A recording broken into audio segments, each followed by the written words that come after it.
اوس ګوره طالبانو یې موږ او تاسې د احنافو مذهب خو داسې سو که نه جومات چې ورې څوک وګرځېده بعضې جومات لاره وګرځېله جنوب حیزه اوس په دې غټو لارو کې به طالبانو چاته درېږي څوک خبر ده چې دلته جومات و که نه عبور و مرور پکې جایز نه ده جنوب حیزې ته اوس طالبانو که دلته موږ د شافعیانو په مذهب باندې فتوا وکړو چې جنوب دپاره عبور و مرور په جومات کې په جومات کې لا جایز ده دلته خو جومات ړنګ سوی صرف ارده یې پاتې ده نو طالبانو څه مشکل لري او مصلحت هم پکې د ضرورت هم د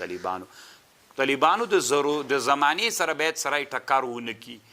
زمانه کې چې انسانانو ته ضرورتونه پیدا کیږي نو ضرورتونه باید علما حل کی د اختلاف د امت سے رحمت ته طالبانو دا د موږ په حق کې نه طالبانو دوی چې کم اختلاف کړی داسې زمانه بیا را پیدا کیږي چې هغه چا اختلاف کړی مجتهد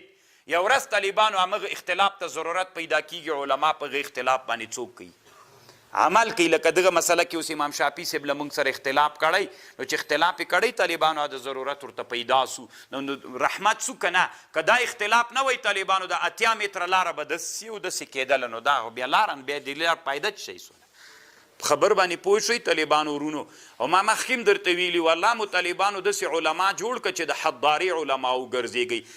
بدوي علما چې وي طالبانو هغه د ټولنې مشکلات نسی حل کولی مشکلات چې حل کوي هغه علما یې کوي چې هغه الله په حضاري کې وسولي د افغانستان ډېر مشکلات چې الله نه حل کوي علت دا د افغانانو کې علما ټول څوک دي بدوي ډیر دي طالبانو د حضاري علما لږ دي چې هغه ضرورت د انسانانو ورته حس کیږي او پیدا کیږي بعضې علما داسې تنه په کتاب متمرکز وي لکه شامي کې امام درته ویلې خو دا خو زه منم در سره خو چې د ټولنې ضرورت وویني ماهرینو د پند سره کښېني بیا دا طالبانو دومره حد د ضرورت ته رسېد ته مجبوري بیا دې دپاره حل لاره پیدا کړي او بدوي چې دا طالبانو د دې هغه نسي کولی وي نه بس همدا کین کوي کپین کوي او دا پټی به شین کوي بس بله خبر زه بیخي نه منم